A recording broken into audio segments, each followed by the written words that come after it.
Hey, it's Ange. Thank you so much for joining me here at Divinely Connected. I cannot wait to talk to you. I know I say this every episode, and I'm just as excited to be here, and I'm so grateful that you are here. So, we have talked a little bit about some precursors to developing your intuition, to learning to trust within your intuition. Because as soon as we switch those gears, a lot starts to surface within us a lot of insecurity, a lot of uncertainty. It's one of those things that seems so cool when somebody else is doing it and it seems so flawless. And then when it is our turn to do it and to listen to within, it's very hard for us to do. So, of course, a lot of that is going to kick up. But I want to make this a little bit easier for you. Us to talk like we're sitting in the living room and just trying to explain it as simple as possible because it's not meant to be complicated. I feel like as humans, we tend to overcomplicate things. We tend to feel like anything that we value, whether it's the job, the home, the family life, the self, the anything that we view valuable, someone may be on a pedestal or something that is to be aspired to, we feel like it has to be hard. For it to be worthwhile and for it to be valuable, it needs to be hard. We need to earn it. We need to earn it so that we feel like we deserve it. But you know what? That's just a whole bunch of BS. It is not meant to be like that. What is yours is already yours in this path. And I know how sad sounds, especially if you're new. Oh my God, I remember all these like little one liners or these little sentiments when I was learning. I'm like, what does that mean? I don't understand. Because I was over complicating everything, over complicating everything. I say it like this: you were born, most of us are born with eyesight, with hearing, with smell, with taste, with touch, and we don't doubt it. We don't say, "Oh, how dare I? I don't feel like I deserve to be able to see through these eyeballs. I don't feel like I deserve to be able to smell these smells." It is just a part of us. It is just a part of us. So is your intuition. So is the intuition. It is just part of you. Everyone has one. You don't need to be super good. You don't need to be a monk on a mountaintop meditating 12 hours straight. You don't need to only eat organic. You don't need to, all the crazy things that we see and that has been marketed towards us. You just need to slow down. You need to get to know yourself. You need to be able to see and feel and experience your life. Some of our lives are so busy that even if a departed loved one was knocking us on the head, we wouldn't even notice because we're doing this and we got to do this. And we got to take the kids here and I have to do this. My deadline's there. And, all of the things. So if you were to only do one thing, it would be to slow down and create more space in your life, in your schedule, more space in the schedule. And I'll tell you right now, I lost, I would say, 60% of you because I can't do that. My life is too busy. I have this and this and this to do. But it doesn't need to be consecutive minutes. And this is what I have learned. So for me, my journey started in the midst of having my children. So my opening meditation that I do to get ready for readings, 20 seconds. My morning affirmations, what I do to start the day, less than 20 seconds. Do I meditate for hours? Not a freaking chance. And it still works. But I have created pockets throughout my day to just inhale and exhale, to check in with myself, to be able to feel my feelings and to hear myself think. It may be in the bathroom. It may be driving from point A to point B with the radio off, no phone calls, just letting myself take the 6-minute drive in silence. These little habits really, really make such a difference. So I'm not asking you to dedicate the majority of the hours in the day. I'm saying pockets of time. And what you will find is the world doesn't fall apart. Everything is okay. Then you're going to crave a little bit more and then it's going to be easier to prioritize. But you need to be able to sense things if you want to hear your intuition. The first thing is connecting with spirit is very subtle. It's very subtle. So it is extremely, extremely easy to be overlooked. Okay. And sometimes we don't know what to look for. We don't know what to look for. So I have some recommendations for you. If you are looking into, or if you're wanting to connect with your departed loved one, tell them how you prefer to be communicated to. I know. So complicated, right? It is, and this is going to get that ego engaged. Remember the earlier episodes where we talked about the ego and it loves to be, it's going to rear its ugly head and it's going to bring down and it's going to say, it can't be that easy. Oh, it works for everyone else. It doesn't work for me. No, no, no. No, no, no. It works and it works for everyone. So, what I recommend my clients do is to talk to your loved one as though they can hear you. That's such a big thing, is talk to them as though as though they can hear you. If you're saying, "Hey mom, I know how much you would have loved to be here to see this," right? And instead say, "Hey mom, I just know how much you are enjoying this.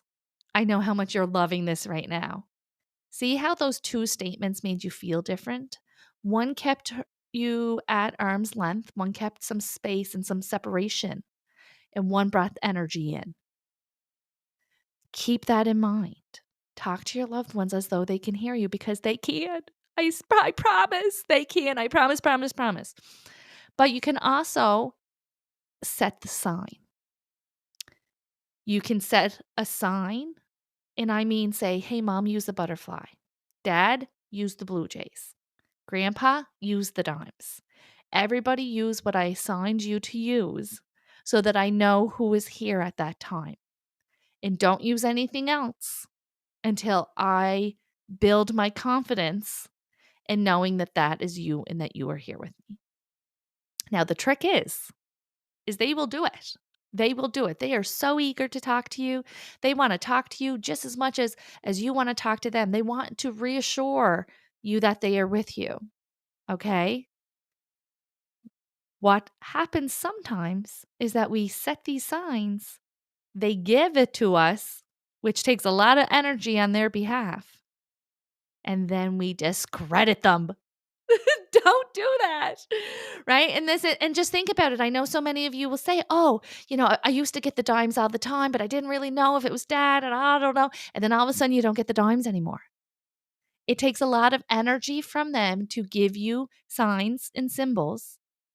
And a way that we can repay the energy is by saying, "Thank you. I really needed that," and believe it. Okay?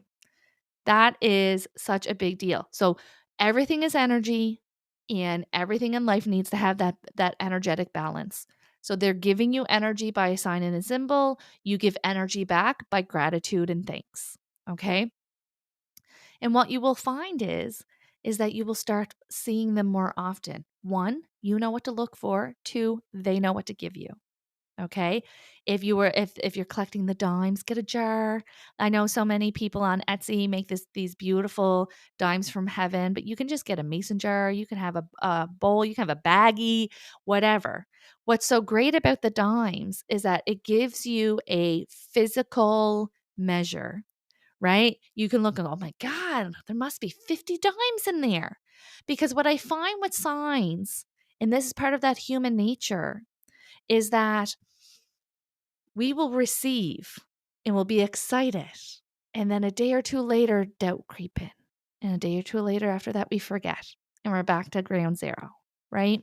So being able to have something in one spot that accumulates really helps as well build that confidence and that reassurance that your loved one is okay and that they are with you. There's also another way of knowing that they're there. So physical signs are always amazing. And I say it's almost foolproof because there's no like risk, you know, there's no sense of you are failing. You're asking them for something. It's either going to come or it's not going to come. It's going to come. But you know what I mean? There's a thing called a calling card, which is a way that your loved one can let you feel that they are with you. Now, this is maybe a little bit tricky for you, but I really encourage you to give it a go. You will be amazed. You'll be amazed. I promise, I promise, I promise. Okay. So, a calling card is a sensation that your loved one wants you to know that they are with you. I tend to encourage my students to do the calling card exercise like going to bed. Okay. Do it in the nighttime when you're laying in bed because one, you're letting go of the stressors of the day. You're already gearing down, right? We're already gearing down. It's usually dark, right? So our eyes are closed, and that's one sense that is geared down as well. I personally recommend doing this kind of if you're facing outwards, if you're laying on your side, face outwards from your bed, as opposed to if you're with a partner. You want to have space and comfort to be able to let down your guard and to be able to feel subtleties. Okay, so keep that in mind as well. What I recommend that you do is say, hey, Ma, I really need to know that you're here. Can you please show me your calling card? And just stay relaxed, but have your awareness to your senses, to your sense of touch, to the energy that's around, and anything that changes counts. You may get goosebumps. You may all of a sudden get really cold feet. You may get really warm on one side and not the other side. You may feel flushed. You may get the goosies. You may have butterflies in your tummy. You may get a little zip up the back of your head. Whatever changes counts. And then you can create contrast. Okay, Mom, thank you. Can you step back? And that feeling will go away. Okay, now come back forward and the feeling will come in. Okay. So, whatever changes now for me, when I am in session and I am connecting with other people's departed loved ones, the sensation for me is the feeling of spirit, is the density of the air in front of me becomes thicker. I equate it to those who have children who have woken up in the morning and before you even open your eyes, you know someone is standing in front of you. You can feel the density of their energy. That's what it feels like. So when I'm in session and I say, okay, I have your grandmother stepping forward, I have your father stepping forward, that's what it feels like. Okay. For me personally, my grandfather, he gives me this really zippy zoo feeling up the back of my neck. And it makes me kind of twitch a little bit. And why I love it so much is because it's very distinct. It stands out. It is significant enough for me to go, "Oh, this is Papa. This isn't my work clients. You know what I mean? So it is something that is completely different. And why this is important, you may be going, okay, what do I do with this? What's so wonderful about a calling card and knowing what their sensation feels like, knowing what that feeling is for you, is that you can't always get the dimes and the butterflies in the blue jays at all times. If you're going in for chemo, you may there's not going to be a blue jay there.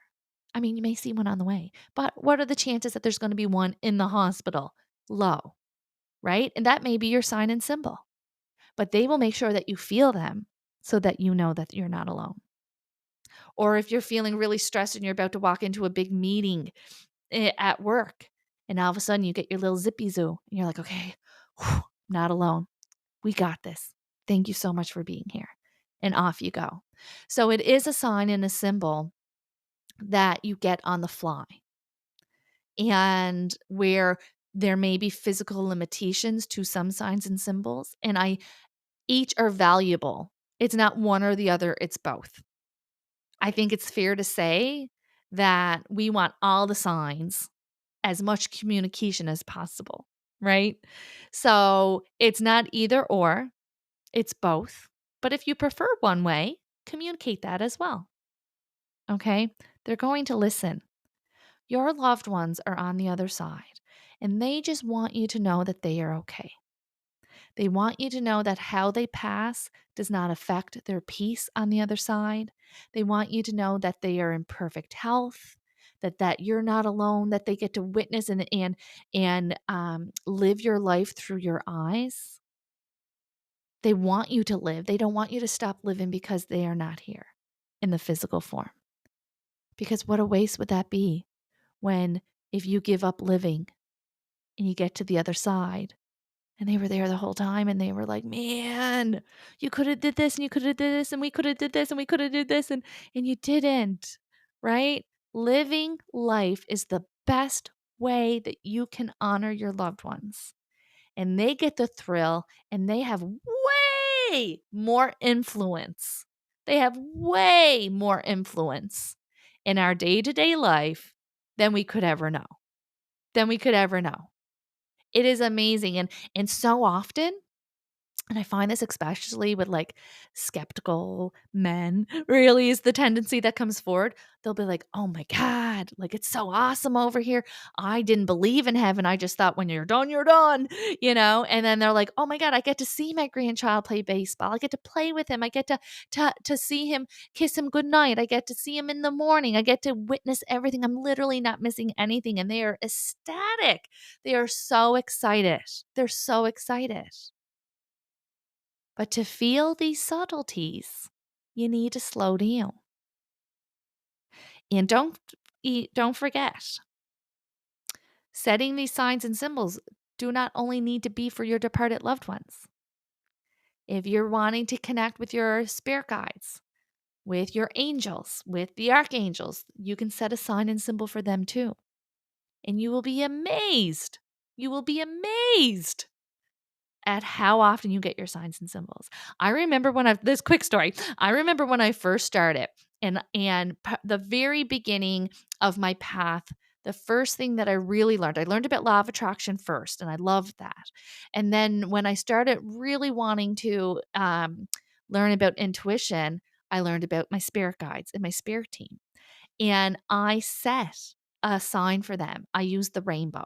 At that time, I thought I was being clever. I was like, how often do we get rainbows here? Right? And so I said, give me the rainbow. That's what I want as my sign and symbol. And let me tell you, I've never seen rainbows so much in my life. Reflecting off of the window or the door onto my living room floor. Reflecting off of signs as I'm driving. My children who were little, remember they were just babies growing up, just randomly drawing me pictures of rainbows. I'll never forget, my daughter came home from school. I was having a hard day. I was going through it. And she was 5 and obviously oblivious to adult stress. And she's like, "Mommy, look what I made you." And it said "Mommy," and it was the biggest rainbow painted that she did at school. And I just burst into tears because I knew exactly what was happening. I knew that my divine team was using my baby girl to tell me that everything is going to be okay because I was down in the trenches. I was having such a hard time. And it still comes up. They'll still, and still to this day, the kids will just start talking about rainbows when I need it, just when I need it. Or I'll have somebody from my page send me a picture because a rainbow is their sign and symbol. They don't know it's my sign and symbol. And they'll be like, "Oh my God, I know how much you would love this because you get so excited with that when we share our signs and symbols. And look at this double rainbow." And I'm just like, "Oh my God, I needed that today too." Right? So it's so amazing because life has so much magic in it. And the majority of us are walking around missing it, needing it, but missing it. Thank you so much for joining me today on my podcast, Divinely Connected. I hope to see you again.